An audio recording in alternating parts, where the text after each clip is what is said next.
रटाना ना भूल जाए। असल में पता है क्या, वो फिर चीज़ें इतनी डीप ट्रैक हो जाती हैं कि फिर वो देखने वालों के लिए भी, सामने बैठे हुए लोगों के लिए भी बड़ा मीनिंगलेस हो जाता है। वैसे तो आपने घर जाके सिवाय अफ्तारी में हाथ बटाने के और कुछ नहीं करना। और अगर आप लाहौर से नहीं हैं, लाहौर के बाहर से हैं, तो आपने ज़्यादा से ज़्यादा अफ्तारी से 10 मिनट पहले जाके समोसे कचौरियाँ ख़रीदनी है। वो क्या कहते हैं, 10 रुपए का वो लेना है, दूध लेना है, उसमें 50 रुपए का पानी डालना है और उसमें को 5 रुपए की बोतल डाल के दूध सोडा बनाना है। तो अब यही काम करने एक मतलब 10 रुपए का दूध कहाँ से मिलता है। मैं अपने स्टूडेंटशिप के ज़माने की बातें याद कर रहा था, लेकिन हो सकता है कि शायद बताओ अभी भी आप लोग जो है ना वो एक वो ले लिया दूध का पैक और उसको जो है वो डिवाइड कर लिया मुख्तलिफ लोगों में, तो 100 मिलीलीटर तो मिल ही जाएगा, नहीं 50 मिलीलीटर मिल जाएगा 10 रुपए में जी। फ्री में भी मिलता है मस्जिद। अच्छा हाँ, आप लोगों को मैं क्या बता रहा हूँ, आप लोगों को तो मस्जिद में इफ्तारी करनी है, ठीक है। लाहौर के स्टूडेंट अगर ना हो तो मस्जिदें वीरान हो जाए। ज़्यादातर लोग तो घरों में इफ्तारी करते हैं, तो ये स्टूडेंट हैं जो इन मस्जिदों की रौनक बनते हैं, जो यहाँ पे जाके इतने अदद प्रोवाइड करते हैं कि उसकी तस्वीरें खींच के ये अपने डोनर से डोनेशन ले पाते हैं कि देखिए जी हम इतने भूखों को जो है ना इफ्तारी ठीक है। नहीं, सवाब का काम है, मस्जिद में जाके इफ्तारी करना सवाब का काम है। और ख़ास तौर पे जब आप अपने खर्चे से इफ्तारी करते हैं, बाय द वे अगर आपकी अपॉर्चुनिटी कॉस्ट भी ज़्यादा है तो फिर कमर्शियली भी, सोशली भी और रिलीजियसली भी मस्जिद में जाके इफ्तारी का फ़ायदा है। घर वालों को तो माफ़ नहीं करते हैं, उनसे तो डबल मंगवाते हैं। हाँ तो अच्छा, घर वालों को भी माफ़ नहीं करते, उनसे भी पैसे ले लिए हैं। वो तो मुझे अंदाज़ा है, घर वालों से पैसे आते हैं, उसके बाद उन्होंने इंस्टॉलमेंट के पूरे पैसे भेजे होते हैं, इधर आके हमें कहते हैं कि वो बस वो अचानक से जो है ना वो हमारी गाय मर गई है। वो ऐसी बात होगी कि उसके बाद बंदा अब सोचता है ताज़ियत करे इनके साथ, अब गाय मर गई है तो वो सर अब मैं अगली इंस्टॉलमेंट नहीं दे सकता। वो बेचारे वालिदैन को पता भी नहीं होता, उन्होंने पैसे भेजे होते हैं बच्चे पढ़ने के लिए, बच्चे ने जनाब यहाँ पे बरकत मार्केट में जाके वो 1000 रुपए के प्लेटर खा खा के जो है ना उड़ा दिए होते हैं। ख़तरनाक डिस्कशन की तरफ आते हैं। ये वो डिस्कशन है जिस पे जो है ना वो मेरे पर जल सकते हैं, और जो है ना चूँकि प्रॉब्लम ये है कि मेरे आर्टिकल्स बिग फोर से हैं, और अगर मैं कहूँ कि नहीं बिग फोर ही सब कुछ नहीं होता तो लोग कहते हैं अच्छा भाई अपने टाइम पे खुद बिग फोर से आर्टिकल्स कर लिए। तो मैं एक टीचर मोड में बता रहा हूँ, मतलब मैंने खुद भी आर्टिकल्स किए, एक्सपीरियंस किए और इतने सारे स्टूडेंट से कनेक्टेड रहा, तो मैं उस हवाले से थोड़ा सा इस पर गाइड कर रहा हूँ। ये big four versus other firms का क्या इशू है, ये बिग फोर क्या होता है, QCR क्या होता है, ए कैटेगरी क्या होता है। सबसे पहले थोड़ा सा समझते हैं, जितनी भी फर्म्स हैं ICAP ने सारी फर्म्स को एग्जैक्टली 2 कैटेगरीज में डिवाइड किया हुआ है, QCR, नॉन QCR। QCR क्या होता है, जो जिनको क्वालिटी की रिव्यू रेटिंग मिली होती है ICAP की तरफ से, यानी कि ICAP ने ये माना होता है कि उनका निज़ाम अच्छा है, उनकी डॉक्यूमेंटेशन अच्छी है, वो चीज़ों को सही लेके चलते हैं, उनके पास नंबर ऑफ़ एम्प्लॉइज़ मुनासिब हैं और वो एक अच्छे तरीके से काम कर रहे हैं। ICAP फर्म्स का ऑडिट करता रहता है और फर्म्स के पास जाके रैंडमली पता लगा जी उनके 2 क्लाइंट्स का सारे डॉक्यूमेंट्स देख लिए और उसकी बेस पर अंदाज़ा लगाया कि क्या ये फर्म अच्छी क्वालिटी का ऑडिट कर रही है या नहीं कर रही।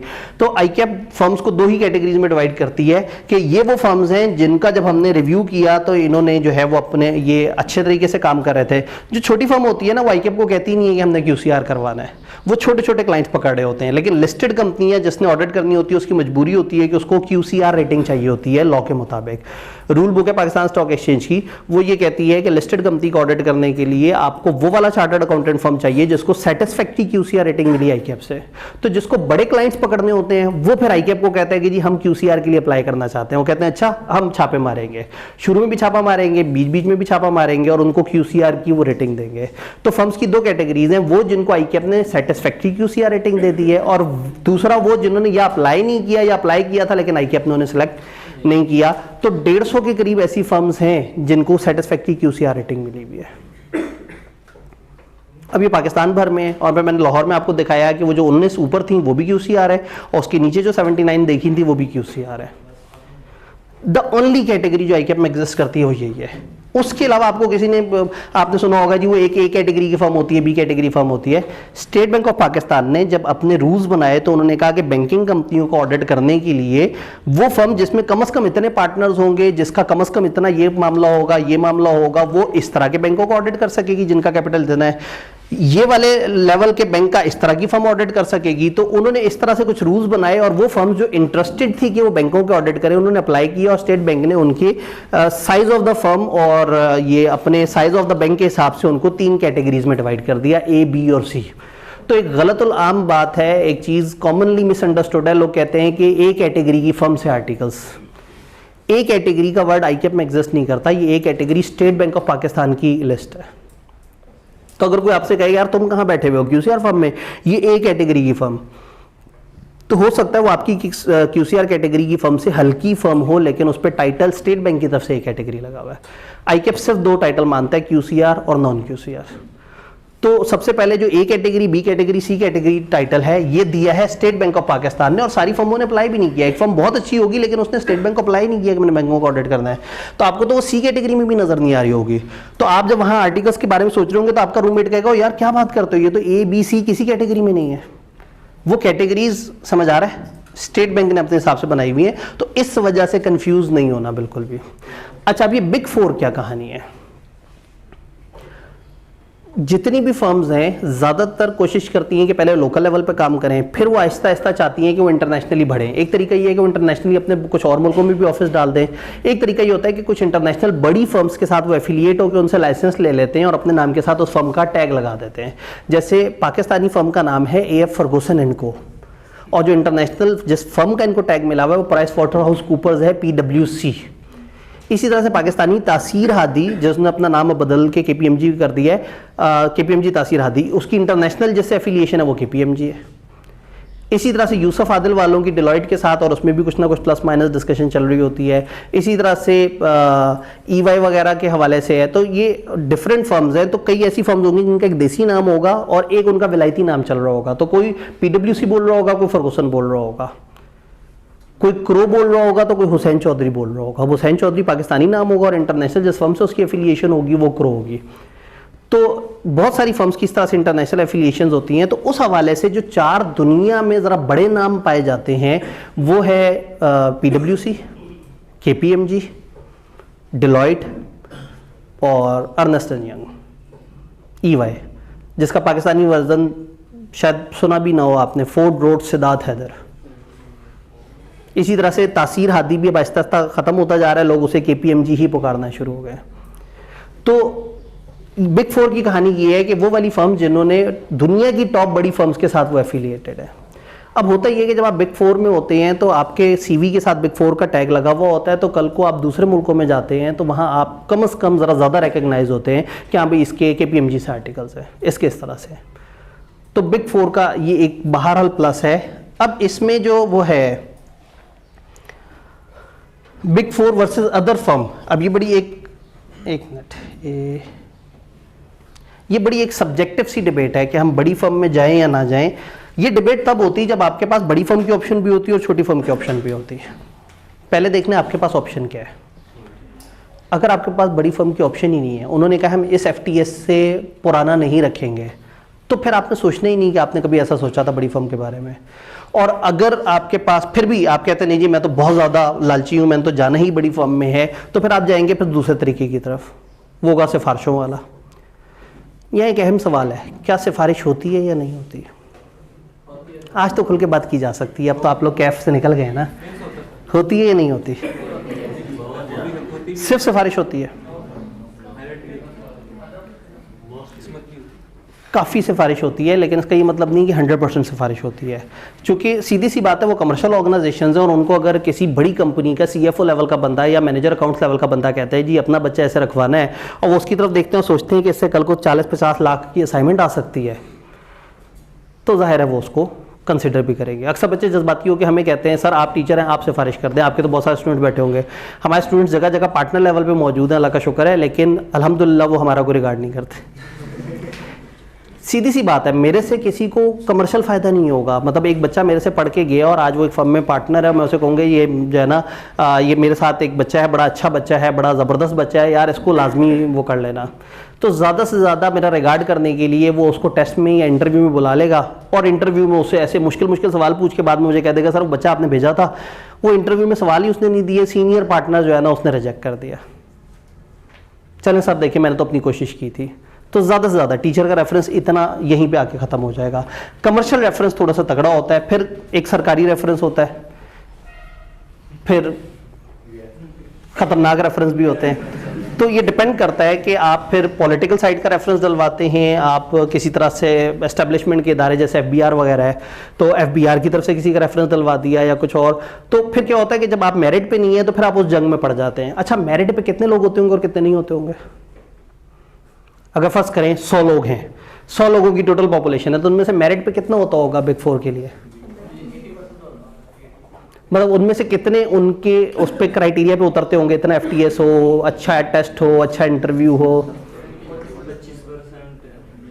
बहुत ऊपर की परसेंटेज बता रहे हैं, मैंने 100 टोटल पॉपुलेशन की बात की है। 10 to 15%। 30% तो पास रेट है, हम परसेंट में बता। ठीक है। फिर मतलब उस फिर पास होने वालों के अंदर भी अब सीधी सी बात है कि अगर 1800 बच्चा पास हुआ है और फर्गूसन ने 20 बंदा रखना है, तो 1800 में से ज़्यादा से ज़्यादा कितना बंदा रखना है? 20। उसमें से मेरिट वाला कितना रखना है? 10 आउट ऑफ 1800। परसेंटेज को थोड़ा सा अंदाजा लगाने की कोशिश करें तो मेरे 100 में से आप 25 तक पहुंच गए थे। 100 लोग अगर टोटल पॉपुलेशन में, तो 1 या 2 एलिजिबल होंगे मेरिट वाली साइड पे। तो जो 98 एलिजिबल नहीं होंगे उनमें से आधों की फिर भी ख्वाहिश होगी हम वहाँ जाएं, और आधे मान जाएंगे, अपनी ज़िंदगी समझ लेंगे और किसी और रास्ते पे चल पड़ेंगे। वो जो आधे जो मेरिट पे नहीं है, अब वो क्या कर रहे होंगे? सिफारिशें डलवा रहे होंगे। तो यूँ समझें कि 50 निकल गए और 50 में से 2 मेरिट पे और 48 सिफारिशें डलवा रहे हैं, तो वॉइस किसकी होगी मार्केट में? सिफारिश से होता है, हर बंदा सिफारिश करवाता है। जब 48 सिफारिश करवा रहे होंगे तो वो जो 2 मेरिट वाले हैं ना, वो भी बेचारे परेशान होंगे का सिफारिश भी ऐड कर लेंगे। ये सिफारिश वाला बच्चा वो होता होगा जो मेरिट पे नहीं आया, ऐसे ही है। जब मेरिट पे नहीं आया तो इसका मतलब है वो थोड़ा सा ज़रा कमज़ोर होगा एकेडमिकली। तो हो सकता है उसकी 11 अटैम्प्टें हो सकता है उसकी 8 अटैम्प्टें हो सकता है उसकी 7 अटैम्प्टें हो। क्या फर्गूसन KPMG ये चाहेंगे कि उनकी फर्म रिपीटर से भरी हुई हो? उनकी फर्म 7, 8, 9, 9, 10 अटैम्प्टें दिए हुए बंदों से भरी हुई हो? इन बच्चों ने क्लाइंट्स पे जाकर रिप्रेजेंट करना है, इन्होंने जाके क्लाइंट के CFO के साथ टेक्निकल बातें करनी है। तो अच्छी लॉट उठाएंगे तो वो अच्छे तरीके से आउटपुट देंगे। कुछ अर्से पहले फर्गूसन ने स्टैट शेयर किए थे कि एक रीसेंट अटेम्प्ट में जो पेपर पास करने वाले उसमें थे, उसमें हाईएस्ट तादाद कराची फर्गूसन वालों की थी। इसका मतलब है उनके पास वो लॉट थी जो अकेडमिकली भी तेज थे। तो इसका मतलब ये है कि एक बड़ी फर्म की कमर्शियल मजबूरी भी है कि उसको मेरिट पे बंदे चाहिए। सारे सिफारिशी भर लेंगे तो उनकी फर्म कचरा हो जाएगी। उन्होंने फर्म ने जगह जगह जाके रिप्रेजेंट करना है अपने आप को। तो इसलिए मेरिट बहरहाल जिंदा है अल्हम्दुलिल्लाह कमर्शियल मजबूरी की वजह से। लेकिन मेरिट की तरफ पहुंचने के लिए जद्दोजहद ज़्यादा है, और मेरिट वाले भी अब चूंकि सिफारिशें लगवा रहे हैं कल्चर की वजह से, तो जो मेरिट पे बाकी बच्चे होते हैं उनको अक्सर ढूंढना पड़ रहा होता है, सोचना पड़ रहा होता है कि भाई कोई सिफारिश। अगर एक बच्चे ने बहुत अच्छा इंटरव्यू दिया है, उसका टेस्ट बड़ा अच्छा हुआ है, फर्गूसन में दर्जनों ऐसी एग्जाम्पल्स होती हैं जो बड़े आराम से हो जाते हैं, KPMG में बड़े आराम से हो जाते हैं। हम हर सेशन में बहुत सारे ऐसे लोगों को देखते हैं जो बगैर सिफारिश के हो जाते हैं, लेकिन वो फिर अकेडमिकली बहुत स्ट्रांग होते हैं। नंबर 1, नंबर 2 वो फिर प्रेजेंटेशन भी अच्छी देते हैं। मुझे याद है कुछ अर्से पहले एक बच्चे का मेरिट सर्टिफिकेट आया था कॉस्ट में, मैं अक्सर कोट करता हूँ। तो वो इंटरव्यू जब देने गया तो उसने सर पे नमाज की टोपी पहनी हुई थी, शलवार टखने तक चढ़ाई हुई थी, और मतलब एक अपनी तरफ से तो उसने एक रिलीजियस अटायर बनाया हुआ था, लेकिन फर्म वालों को अच्छा नहीं लगा। वो फर्स्ट अटेम्प्टर था, मेरिट सर्टिफिकेट होल्डर था, किसी बड़ी फर्म में नहीं हुआ उसका। क्योंकि उनको बच्चे को देख के फीलिंग ये आई कि यार ये तो फैनेटिक है, ये थोड़ा सा इंतहा पसंद है, ये मजहबी, यानी इसको थोड़ी सी देर के लिए भी टोपी उतार के या मतलब कम से कम ड्रेस पैंट शर्ट पहनने में अगर आज एतराज़ है तो कल हम इसे क्लाइंट पे भेजेंगे तो यहाँ वहाँ पे भी ऐसी ड्रेसिंग करेगा। तो यहाँ पे थोड़ा सा निज़ाम डिफरेंट है। क्लासों में तो आप मतलब शलवार पे टी-शर्ट पहन के भी आ जाते थे, ठीक है, हम गुजारा चला ही लेते थे, ठीक है, हम पढ़ा रहे होते थे कि ठीक है जैसे मर्जी आपने वो किया हुआ है, लेकिन वहाँ आपको प्रोफेशनल अटायर चाहिए।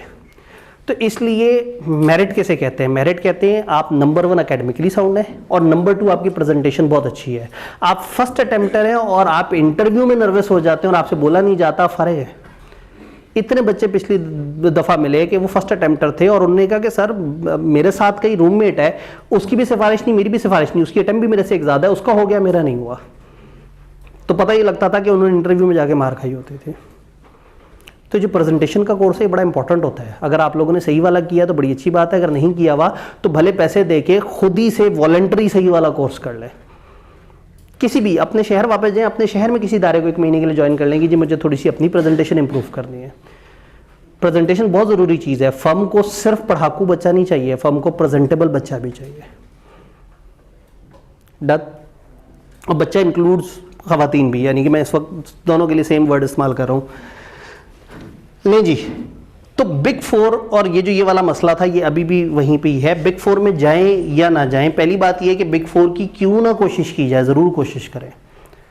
बिग 4 में क्या प्लस है जो बाकी फर्म में नहीं है? एक तो अच्छी एफिलिएशन है जो इंटरनेशनली आपके काम आएगी, ग्लोबल मोबिलिटी थोड़ी सी ज़्यादा बेहतर हो जाती है, थोड़ी ज़्यादा बेहतर हो जाती है।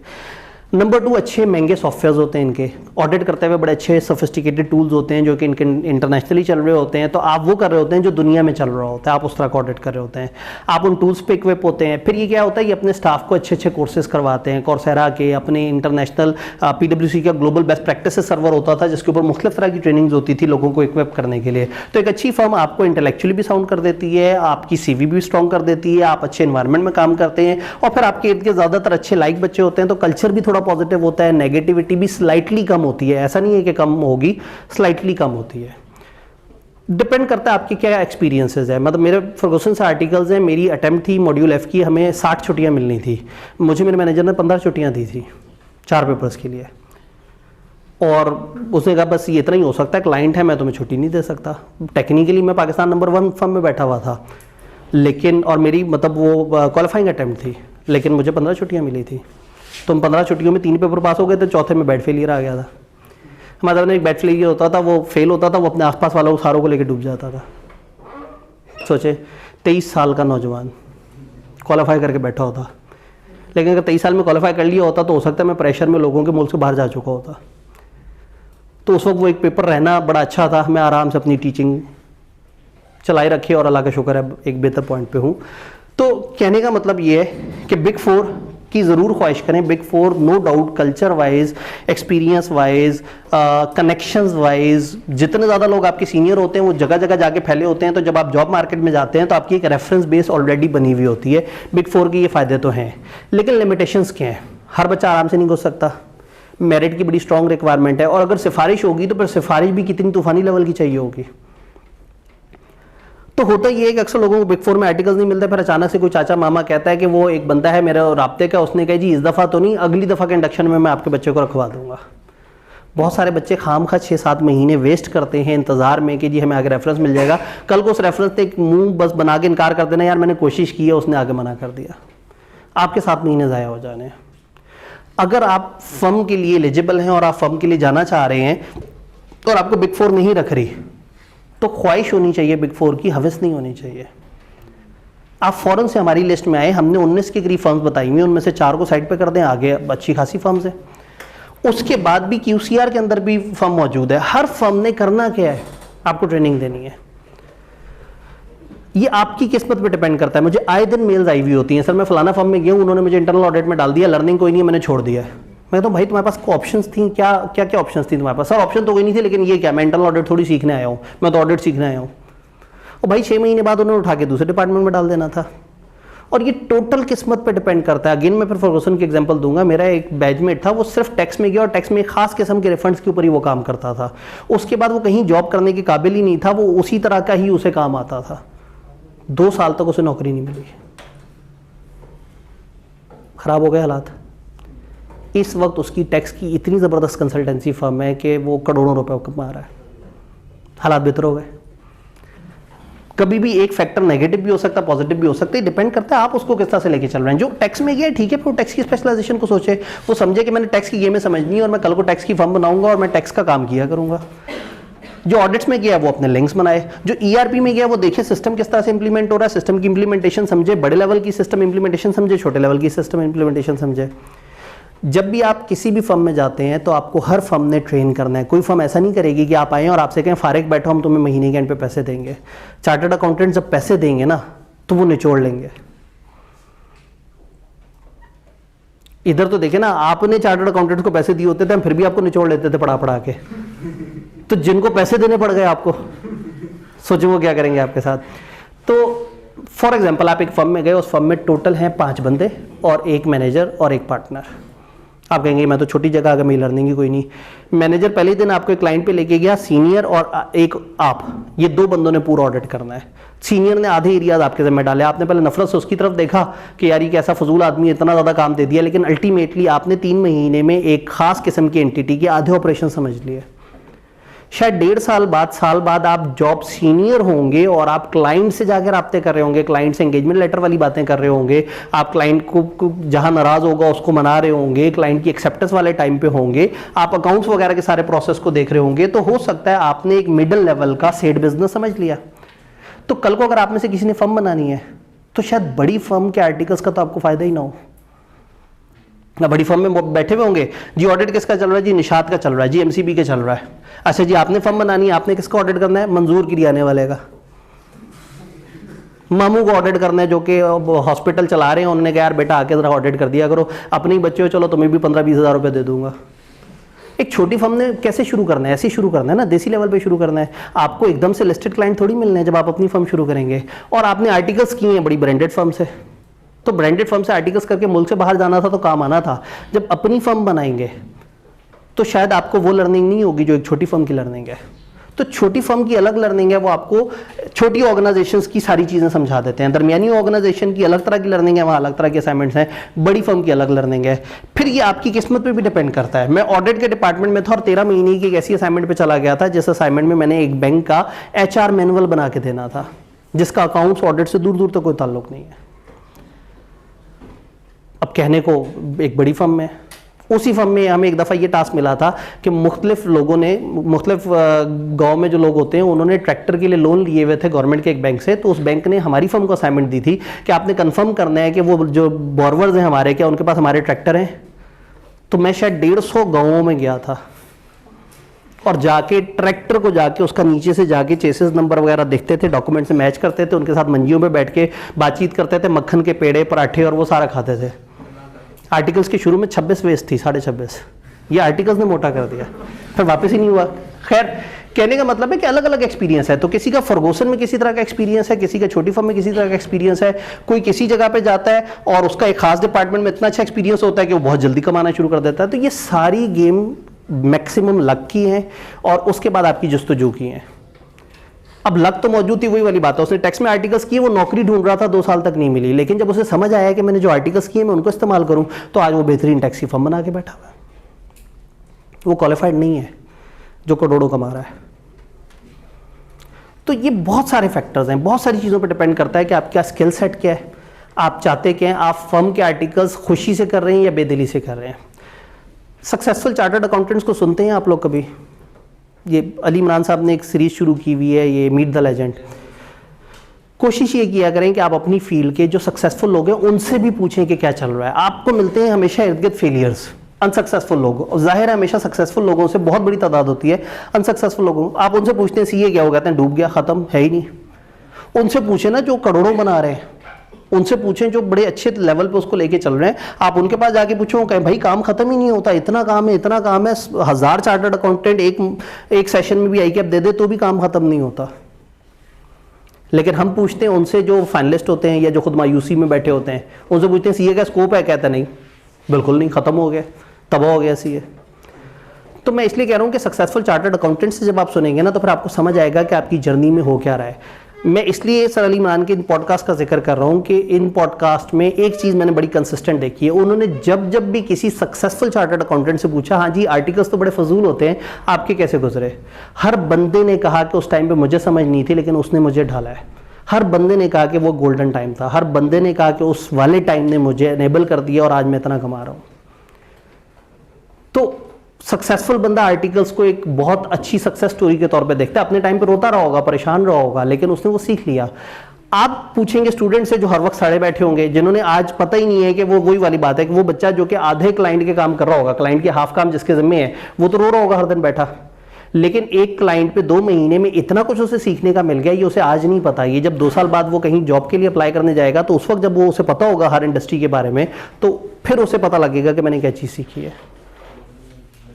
तो बिग 4 वर्सेस ये जो अदर फर्म कियोस है, ये जो इसके अंदर ना, ये एक बड़ा ज़रूरी चीज़ है ये समझना कि हमारा टारगेट क्या है, हम किसके लिए एलिजिबल हैं। अगर हम एलिजिबल हैं तो ज़रूर कोशिश करें, अगर हम एलिजिबल नहीं है तो ख्वाहिश करें, हवस ना करें।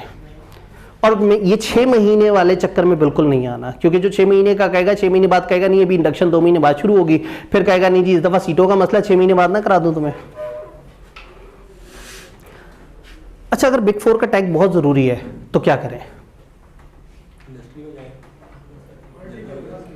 कहीं पे भी चले जाएं और क्वालिफाई टाइम से कर लें। आपको एक फर्म बुलाती है, आपको एनवायरनमेंट नज़र आता है, वहाँ पे पढ़ सकते हैं आप, अच्छे पढ़ाई में साउंड है, आपको बहुत अच्छी फर्म्स ने नहीं आपको लिफ्ट आया, लेकिन एक रीजनेबल साइज़ की फर्म ने जहाँ पे एक डिसेंट एनवायरनमेंट आपको बुला रहे हैं और वो आपसे कह रहे हैं कि जी आप आएँ, आप यहाँ पे बैठें पढ़ें, और मतलब यहाँ बैठें काम करें और यहाँ पढ़ने का भी इन्वायरमेंट है, और वो बहुत ज़्यादा तंग भी नहीं करते, लेट सेटिंग भी बहुत ज़्यादा नहीं है, तो आपको समझ आ जाता है कि चलो ठीक है, शायद लर्निंग या ब्रांड मुझे बहुत अच्छा नहीं मिल रहा, लेकिन मुझे वो मौका मिल रहा है कि मैं क्वालिफाई कर लूँ। तो आइडियली क्या करें, आप फिर अपनी क्वालिफिकेशन पे फोकस करें। अगर आप आर्टिकल्स में रह के क्वालिफाई कर लेते हैं, आर्टिकल्स के बाद आप पहुंचे इन्हीं बड़ी फर्म्स के पास, इनको जाके क्या मैं क्वालिफाइड चार्टर्ड अकाउंटेंट हूँ, मैं 50,000 रुपये पे काम कर लूँगा, मुझे आप वो सुपरवाइजरी का काम देते हैं। ये मेरा एक्सपीरियंसेस है। थोड़ा सा आपका एक्सपीरियंस देखेंगे, लेकिन ज़्यादा इस बात को देखेंगे कि क्वालिफाइड चार्टर्ड अकाउंटेंट 50,000 में आ रहा है तो जा क्या रहा है, आपके नाम पे तो उनकी कुछ सीटें भी एक्स्ट्रा अलाउ हो जाएंगी। तो आपने कंप्रोमाइज़ कर लिया पैसों पे, आपने 6-7 महीने ज़ाया नहीं किया, आपने जल्दी क्वालिफाई कर लिया, जल्दी आर्टिकल्स खत्म कर लिए, एक बड़ी फर्म में जाके सस्ते पैसों में काम करना शुरू कर दिया। विद इन 5 to 6 मंथ्स आपकी सीवी भी तगड़ी हो गई है, आपकी सीवी पे टैग भी बड़ी फर्म का आ गया, आपने काम भी बड़े सीनियर लेवल पे कर लिया और आपने सीखा भी ज़रा ज़्यादा एडवांस लेवल का, ख़त्म हो गया वो टैग वाला मसला। तो मैं ये नहीं कह रहा कि बड़ी फर्म की तरफ मत जाएं, पहली कोशिश ज़रूर करें बिग 4 की, फिर नहीं तो वो 19 में जो बाकी बच गई उनकी, नहीं तो QCR। आप अपने आप को स्टेप डाउन ज़रूर करते रहें। अगर आपके पास वाकई को बहुत तगड़ा रेफरेंस है और वो आपको बार बार कह रहे हैं कि बेटा तुम्हारे लिए नहीं करूँगा तो और किसके लिए करूँगा, और आपको अगर लग रहा है कि कर लेना चाहिए, तो फिर मेरी ना सुने, क्योंकि मैं एक टीचर हूँगा और मैं हमेशा कहूँगा कि सिफारिश थोड़ी सी गलत चीज़ है। फिर आप कमर्शियली आपको जो सही लगे आप उस तरह से कर लीजिएगा। टू मी सिफारिश वाला बंदा सारी ज़िंदगी जो है ना फिर परेशान रहता है, उसको होता है कि मैं अपनी कैपेबिलिटीज़ की बेस पे आगे नहीं आया था, किसी ने मुझे पुश दिया था। लेकिन अगर ये डिपेंड करता है, ये ज़मीर किसी का बहुत जगह वो होता है, किसी का थोड़ा सा टोन होता है, किसी का सहरी के बाद वाले नशे में होता है, तो हर किसी का। मैं असल में ना इतने अरसे से लोगों को मना करूँ, रेफरेंस नहीं, ऊपर से जनाब एक वो जंग चल पड़ती है फेसबुक पे, सर आतिफ ने कहा रेफरेंस नहीं, और रेफरेंस के बगैर मिल ही नहीं रहा। अब जाहिर है उधर आगे कमेंट करने वाले 100 में से 98 तो वो लोग होंगे जो उस बड़ी फर्म में नहीं गए, वो कहेंगे सब गलत बोलते हैं, सिफारिश के बगैर कुछ नहीं होता। तो भाई अगर आपको लगता है सिफारिश करवानी है आप ज़रूर करवा लें, लेकिन मैं अपने इस स्टेज पे खड़े होकर आपको ये ज़रूर नहीं कह रहा, मैं आपसे कह रहा हूँ कि आप अपने मेरिट को इंप्रूव करें। हाँ, अगर आप में से किसी के मेरिट का मसला है या कोई इंटरव्यू वाली साइड पे थोड़ा सा मार खा गया, इंटरव्यू में लड़खड़ा गया, वो घबरा गया है, तो हो सकता है उस टाइम पे वो किसी रेफरेंस वगैरह को ढूंढ के कॉल करवा दे कि जी अपना ही बच्चा है, देखें टेस्ट भी क्लियर कर लिया था, बस इंटरव्यू में थोड़ा सा बस अलिफ को बे बोल गया, बे को अलिफ बोल गया, खैर है। तो ये चीज़ ज़रूर जहन में रखनी है। और ये 6 महीने वाला तजर्बा नहीं करना है, क्योंकि ऐसा लगता है कि जी 6 महीने जो है वो हम वेट कर लें तो हमें ज़्यादा फ़ायदा होगा। हर 6 महीने बाद मज़ीद नए बच्चे भी आ जाएंगे जो ज़्यादा फर्स्ट अटैम्प्टर होंगे, और 6 महीने बड़े कीमती होते हैं। अभी आप 1-2 हफ्ते फारिग रह के आपको समझ आ जाएगा, फारिग रहना बहुत मुश्किल काम है। आपको भी एक्साइटमेंट है कि इस दफ़ा बड़ी छुट्टियाँ हैं, पढ़ना भी कोई नहीं है, अभी आप घर जाएंगे, आपने थोड़े से अरसे में वज़ार हो जाना है। कोई शुरू वाला बच्चा याद है, उसकी तस्वीर एंड पे भी देखेंगे, मुझे ऐसे ऐसे करके ऊपर देख रहा था। एक स्टेप आगे चलते